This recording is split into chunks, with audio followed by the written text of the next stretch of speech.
მოგესალმებით, დღეს განვიხილავთ, რას გამოხატავს ორი რიცხვის ფარდობა. სიტყვა ფარდობა, ანუ იგივე შეფარდება, არის იგივე გაყოფა. შეფარდება და გაყოფა არის ერთ და იგივე. ან ორი რიცხვის გაყოფა, რაც წარმოადგენს, მაგრამ ჩვენ გამოვიყენებთ უფრო მეტად სიტყვა ფარდობას ან შეფარდებას. და ამიტომ უნდა დავაკვირდეთ ამ შემთხვევაში ამ ტერმინებს.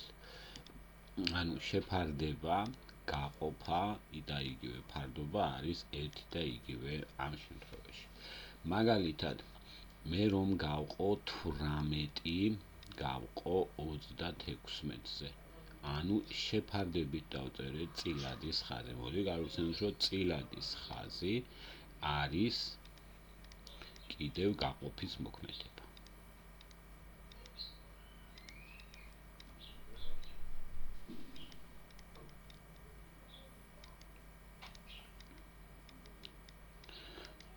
თვრამეტი 36 ეს როგორც წილადი ეგეთი ფორმით რომ წავიკითხო 18 და 36 იკვეცება, მოდი გავაცნოთ რას ეწოდება შეკვეცა მრიცხველისა და მნიშვნელის ერთსა და იმავე რიცხვზე გაყოფას. მოდი ჩავინიშნოთ, რომ 18 და 36 პირდაპირ 18-ზე იყოფა, ამასაც გავყოფდი 18-ზე, ამასაც გავყოფდი 18-ზე, ანუ ეს შესაბამისად იწერება, რომ 18 36 თუ არის, ესე გადავხაზავთ ხოლმე 1, აქ 2 და მიიღება 1 მეორეთი.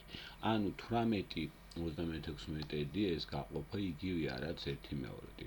რას ნიშნავს ეს შინაარსობრივად 1 მეორეთი და რას გამოხატავს 18 36? ეს ნიშნავს, რომ 18 არის 36-ის 1 მეორეთი ნაწილი. რას ნიშნავს ეს? რომ 36 თქვენ ორ ტოლ ნაწილად რომ დაყოთ წილადის შინაარსობრივად, მოდი გავიხსენოთ 1 მეორეთი წილადი რას ნიშნავს? 2 ტოლი ნაწილიდან, ხო? ნაწილიდან აღებულია 1. ანუ რას ვაკეთებთ? 1 ტოლი ნაწილი. 36 დავყავით 2 ტოლ ნაწილად, მოგესალმებით რომ გავყოთ 2-ზე არის 18, ავიღეთ 18 ერთხელ და არის 18. ანუ ფაქტობრივად გვეუბნება, რომ 18 არის 36-ის 1 მეორეთი ნაწილი. ანუ შეფარდება გამოხატავს ერთი რიცხვი მეორე რიცხვის რა ნაწილია. მაგალითად, მე რომ გავარკვიო 2 28-ის რა ნაწილია, ვინ 2 რისი 28-ის. ამ შემთხვევაში 2 უნდა გავყო მე 28-ზე, მაგრამ ეს გაყოფა შემიძლია მე ჩავწერო უფრო უკეთესად და წილადის სახით და შემდეგ 2 და 28 მე შევკვეცო, 2 1 2-ზე შევკვეცე, აქ 14 და დავწერო 1 მე-14 ნაწილს შეადგენს. ანუ რას ნიშნავს? 28-ს მე რომ ჩაუტარო, დავყო 28 14 ტოლ ნაწილად, 14 ტოლად დავყო და ავიღო იქიდან 1 ტოლი ნაწილი, იქნება ზუსტად ის 2. მაგალითად, ვიპოვოთ შემდეგი რას გამოხატავს კიდევ მაგალითად 5 შეფარდებული 21-თან. 5 21-თან შეფარდებული ეს ნიშნავს 5 21 ნაწილს, ანუ 5 არის 21-ის 5 21 ნაწილი. ანუ ორი რიცხვის შეფარდება გამოხატავს ერთი რიცხვი მეორე რიცხვის რა ნაწილია. მაგალითად, ჩვენ რომ გავარკვიოთ, მაგალითად 9 24-ის რა ნაწილია. ხო? ამ შემთხვევაში 9 უნდა გაიყოს 24-ზე, იმიტომ რომ 9-ს ვკითხულობთ 24-დან. 9-ს თუ ვკითხულობთ 24-დან 9-24 უნდა ჩაიწეროს, 9 და 24 3-ზე იკვეცება, აქ 3 დარჩება, 9 რო 3-ზე გავყოთ 3-ია, 24-ის 3-ზე რო გავყოთ არის 8 და გამოდის რომ არის 3/8 ნაწილი. ანუ რას ვიტყვით? 9 არის 24-ის 3/8 ნაწილი. მოდი დავსვათ კიდევ სხვა საკითხი, მაგალითად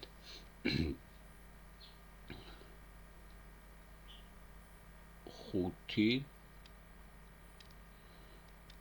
ასე ჩავწეროთ 5-ის რა ნაწილია 2, ანუ 2-ს კითხულობთ 5-დან. ანუ 5-დან 2 როგორ უნდა ავიღოთ? ანუ 5 როგორ დავანაწევრო, ისე თვალნაწილებად და შემდეგ ავიღოთ. ამიტომ თუ ვისას კითხულობ, 5-ისაც კითხულობ, 2 5-დან როგორ უნდა ავიღო, იმისგან რა ნაწილად ავიღო, ამიტომ ეს უნდა გაიყოს 5-ზე. ანუ 2 გავყოთ 5-ზე, ეს იგივეა, რაც 2/5. ანუ ვიტყვით, რომ 5-ის რა ნაწილია 2? პასუხი 2/5 ნაწილი. მაგალითად 18-ის რა ნაწილია 10? ამ შემთხვევაში 10 უნდა გავიგოთ 18-დან როგორ ვიღებ, ანუ 10 უნდა დავყო 18-ზე. 10 და 18 შეკვეცაში 2-ზე იკვეცება და შემდეგ არის 5 და აქ არის 9 და გამოდის რომ არის 5/9 ნაწილი. ეხლა მოდი ვნახოთ ზოგადად ჩამოვაყალიბოთ წესი და დავწეროთ მაგალითად a რიცხვის, ხომ? რა ნაწილია b დავსვით კითხვა. ანუ b-ს ვკითხულობ a-დან როგორ უნდა ავიღო. ამიტომ პირდაპირ დავწერთ, რომ ეს უნდა იყოს შემდეგი შეფარდებით b შეფარდებული a-სთან. ამიტომ a-სა და b-ს ადგილზე, აი ამ ადგილზე რა რიცხვებიც არ უნდა იყოს, ყოველთვის ვისაც ვკითხულობ, რომელი რიცხვის რა ნაწილია, ეს რიცხვი ამ შემთხვევაში b უნდა გავყო a კონკრეტულ რიცხვს.